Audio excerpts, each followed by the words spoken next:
With soil particles on her hands, Rosa silently listened to the customers' insults, because when she spoke, she knew those customers would face a truth they would never forget in their lives. In the cheapest corner of the downtown farmers market, Rosa Martinez set up her stall in the same spot every Saturday. The 45-year-old woman looked like a typical farm worker with soil marks on her hands and sun lines on her face. The organic vegetables she brought in an old pickup truck couldn't compete with the expensive imported products in upscale grocery stores. But Rosa didn't care, because the real reason she was here wasn't money. 20 years ago, Rosa was just a small landowner farmer in rural California. After losing her husband, she was left alone, trying to hold on to life with just 2 acres of land. Back then, she was truly poor. She made a living selling vegetables at this farmer's market, trying to raise her child. She never forgot how people treated her, how they looked down on her. But Rosa didn't give up. She read farming books at night, learned new techniques, worked day and night to expand her land.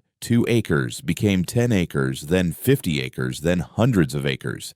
And now she owned Verde Agriculture with thousands of acres across 3 states. But she never abandoned that small stall in the farmer's market. This place reminded her of who she was. That morning, she was arranging her tomatoes, cucumbers, and carrots as usual. Sandra, across the aisle, was an elegant woman selling expensive organic products. She whispered to her friend Lisa while looking at Rosa. "Look at that farm woman. She's still trying to sell cheap vegetables here. She's stealing our customers." Lisa, another vendor selling artisanal organic soaps, said, "Really, these types of people lower the quality of the market. We should complain to the market board." Sandra continued, "Look at her hands, covered in dirt. She's violating health codes. We should report her to the health department too."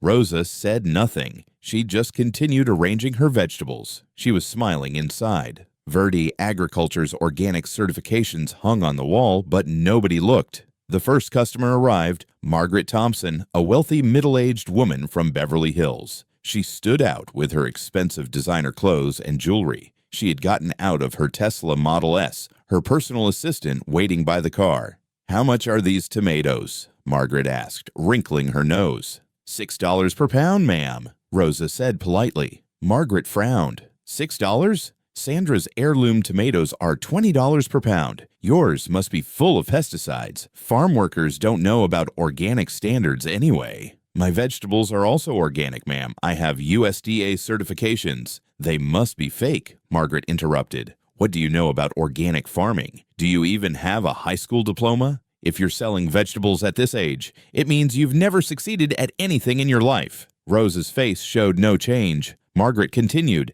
"My daughter graduated from UC Davis with a degree in agricultural science. Even she says how complex these regulations are. How could you possibly understand?" Margaret walked away, muttering behind her, "These types of people shouldn't be allowed here." She called to her assistant, "Let's go. There's nothing quality here." At 10 a.m., Rosa's old friend Carmen came to the market. Carmen used to be a market vendor too, but now she ran a small grocery store in East LA. "Rosa, are you still here?" Carmen said in surprise. "When I left you here 20 years ago, you were here. You're still in the same place. Haven't you moved up at all?" Rosa smiled. "How are you doing, Carmen?" "Me? I'm doing great. I have my own business now. I'm a store owner. I have employees. You're still selling vegetables here by yourself. I feel sorry for you, honestly." "Are you happy, though?" Rosa asked. "Of course I'm happy. I'm making money. I have status. You should quit this and find yourself a real job. You're getting older. You need to think about retirement savings." Rosa said nothing. Carmen asked curiously, "So, what's your son doing? How's Diego?" "He's doing well. He's currently getting his MBA at Harvard." Carmen was surprised. "At Harvard? How are you paying for that?" "We manage," Rosa said simply. "Wow, so you must have taken out massive student loans. I hope you can pay them back. Taking on debt at this age is risky." After Carmen left, Rosa took a deep breath. What Carmen didn't know was that Diego was studying at Harvard Business School on a full scholarship and being groomed as Verde Agriculture's future CEO. In the afternoon, 4 friends, Veronica Mills, Diana Foster, Patricia Wright, and Barbara Stone, approached Rosa's stall. They were all from Manhattan Beach's elite community carrying designer shopping bags. They were members of the exclusive Coastal Country Club. "Oh my God," Veronica said loudly. "These vegetables are so cheap." "They must be poor quality," Diana laughed. "Look at her hands, covered in dirt. So unhygienic. This woman doesn't understand basic food safety." Barbara wrinkled her nose. "It smells like a barnyard here. How can someone be this unsanitary?" Patricia turned to Rosa. "Do you have proper permits to sell here? Because vending at farmers markets requires health department approval and food safety certification." "All my permits are current, ma'am," Rosa said calmly. "What's your educational background?" Veronica asked mockingly. "Did you even finish high school? Or are you one of those undocumented workers?" "I have a college degree," Rosa replied. All four burst into laughter. "College," Diana said. "What college?" "Some community college in Mexico." Barbara added, "If you're selling vegetables at a farmer's market at your age, your degree obviously didn't help much." "Agricultural engineering from UC Davis," Rosa said, with no anger in her voice. "She's lying," Patricia said. "If she were an agricultural engineer, she wouldn't be selling vegetables here. She'd be working for big agribusiness companies." Veronica continued, "My husband is also an engineer. They work for Fortune 500 companies. They don't haggle over vegetables at farmers markets." Diana looked Rosa up and down. "Look at her appearance. If you were really an engineer, would you look this rustic? Your hair is messy. Your hands are dirty. Your clothes look like thrift store rejects." Barbara giggled. "Maybe she bought a fake diploma online. You can get anything on the internet these days." A slight smile appeared on Rosa's lips. "I do work for a major agricultural company." "Which company?" Veronica asked mockingly. "Verde Agriculture." The women paused for a moment. Verde Agriculture was California's and the nation's largest organic farming corporation. Most of the organic produce in Whole Foods and other upscale markets came from there. "Impossible," Diana said. "You probably do janitorial work or something at Verde Agriculture," Patricia added. "Or maybe you're a field hand. That's the kind of work people like you do." "I'm actually in executive management," Rosa said quietly. Barbara scoffed. "Right. If you work at Verde, why are you selling vegetables at a farmer's market?" "It's my weekend hobby," Rosa said. Veronica laughed. "Hobby? Who sells vegetables as a hobby? You're insulting our intelligence." Rosa pulled out her iPhone from under the stall. It was the latest model. "Should I make a call? Let me call Verde's CEO. You can ask if he knows me." "You're going to call the CEO?" Diana said, laughing. "How would someone like you have the CEO's personal number?" "Go ahead and try," Patricia said. "We're curious to see this." Rosa dialed the number and put it on speaker. "Hello, Ms. Rosa," said a voice with a slight accent. "How are you? Are you at the farmer's market today?" "I'm doing well, Carlos. Some ladies here want to ask you a question. Can you answer for them?" "Of course, ma'am. Always happy to help." Rosa handed the phone to Veronica. "Go ahead. Ask him." Veronica hesitantly took the phone. "Hello, are you really the CEO of Verde Agriculture?" "Yes, Carlos Herrera. How can I assist you today?" Someone named Rosa claims to work at your company." Carlos chuckled. "Rosa Martinez. Of course she works here. She's my boss." Silence fell. Veronica's mouth dropped open. "Your boss?" she stammered. "Yes, ma'am. Ms. Rosa is the founder and owner of Verde Agriculture. I'm just the CEO. I handle day-to-day operations. She's the real boss, the visionary behind everything we do." Diana tried to grab the phone. "This is impossible. You people are playing some kind of joke." "Who am I speaking with?" Carlos asked. "Ms. Rosa, who are these individuals?" Rosa took the phone back. "Just some market customers, Carlos. They were curious about my background." "I see. Ms. Rosa, don't forget we have our board meeting Monday morning at 9 a.m. "I won't forget. Thanks, Carlos. Have a great day, Ms. Rosa. I hope sales are good today." Rosa hung up and looked at the four women. "Any other questions about my qualifications?" Diana spoke with a trembling voice. You're really the owner of Verde Agriculture?" "Yes. I started with 2 acres in Salinas Valley 20 years ago. Now we're the largest certified organic produce company on the West Coast." Barbara couldn't find her voice. But you're selling vegetables at a farmer's market." "Yes. I come here every Saturday. Patricia asked in panic. But why? Why would you sell vegetables here when you're worth millions? Rosa smiled. Because I never want to forget where I came from, and I want to see people's true character when they think no one important is watching. You four have been perfect examples. Veronica tried to apologize. We had no idea. We're so sorry. Too late for that, Rosa said calmly. It's far too late. I've been coming here for 20 years. None of you ever bothered to actually get to know me. You just made assumptions and judgments. Barbara started crying. Please, we're not bad people. Aren't you? Rosa said. You called me uneducated, unsanitary, a liar, probably undocumented. Those sound like the actions of bad people to me. Rosa pulled out a folder from under her stall. These are the planning documents for the new Riverside Farmers Market development. Verde Agriculture is the primary sponsor and has partnered with the city to create a premium market space. Only vendors who meet strict standards for quality, education, and customer service will be approved. The four women's faces went pale. Sandra and Lisa meet all the requirements, Rosa said. Their certifications, customer feedback, and professional conduct are exemplary. But you four, unfortunately, fall far short of our standards.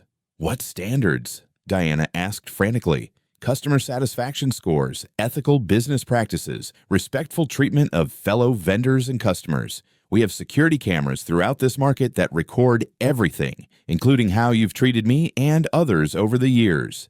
Veronica fell to her knees. Please, Miss Rosa, these market stalls are our only source of income. Our husbands lost their jobs in the last recession. We depend on this income to survive. This was my only income too, Rosa said. 20 years ago, but you didn't care about that when you called me unsuccessful and uneducated. Patricia was sobbing. Please, we have children, private school tuition, mortgages. I had a child too. Back then, I raised him as a single mother while building my business. But when you mocked this as a hobby, did you think about how I was supporting my family?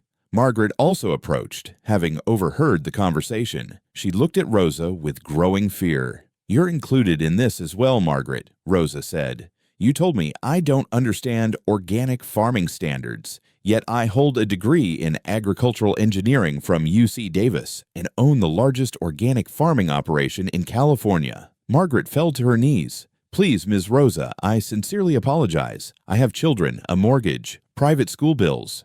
What exactly are you teaching your children, Margaret? Rosa asked.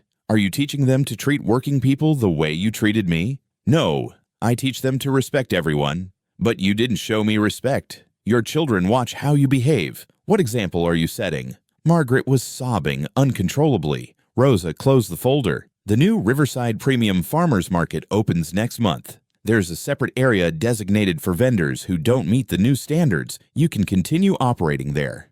Where is it? Patricia asked desperately. In Riverside County, more of a rural setting. Perhaps there you'll learn something about treating people with dignity. Barbara stood up angrily.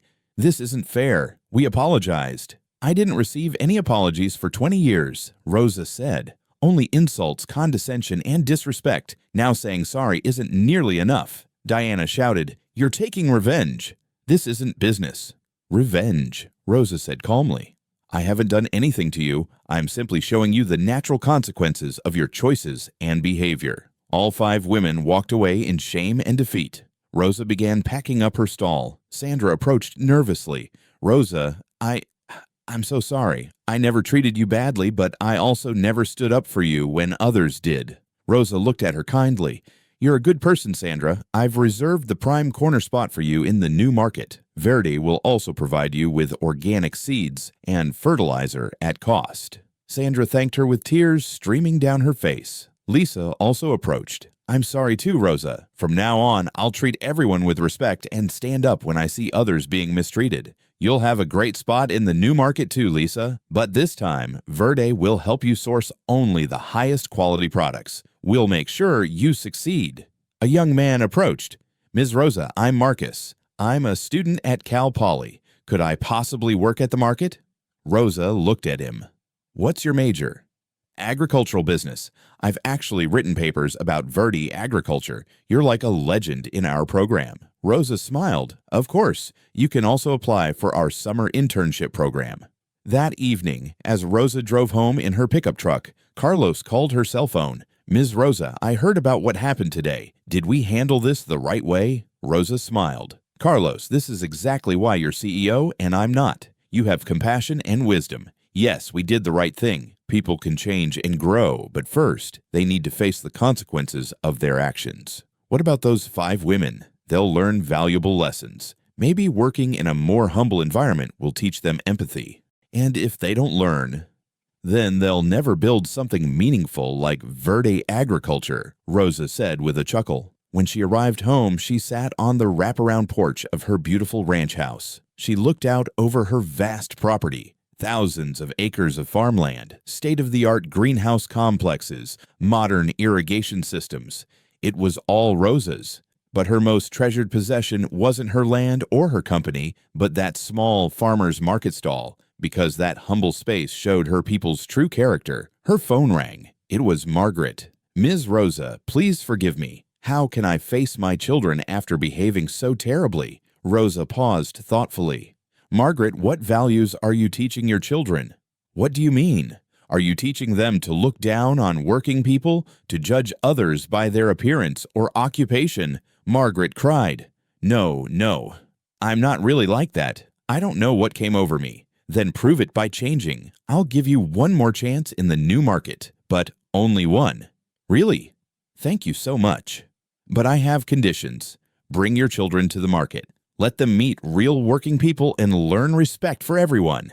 "Yes, I promise." Rosa hung up. Perhaps people really could change after all. The following week, Diego called from Harvard.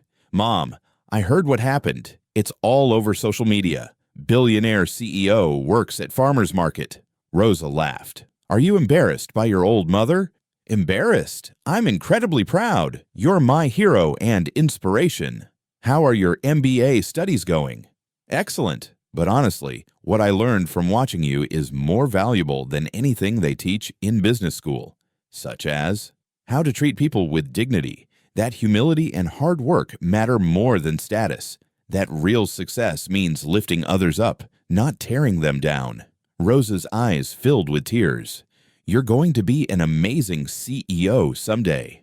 "I hope to be half the leader you are." A month later, the new Riverside Premium Farmers Market opened. Built with Verde Agriculture's sponsorship, the modern market was located in the most beautiful part of downtown. Rosa's stall occupied the place of honor at the main entrance. Margaret came with her 3 children, 2 daughters and a son, ages 8 to 12. She brought them directly to Rosa's stall. "Children, this is Ms. Rosa. Mommy was very rude to her, and I want to apologize in front of all of you." The youngest daughter looked up at Rosa. "Ms. Rosa, why was Mommy mean to you?" Rosa knelt down to the child's level. Sometimes grown-ups make mistakes when they don't take time to really get to know someone. The important thing is learning from those mistakes. "Is Mommy learning?"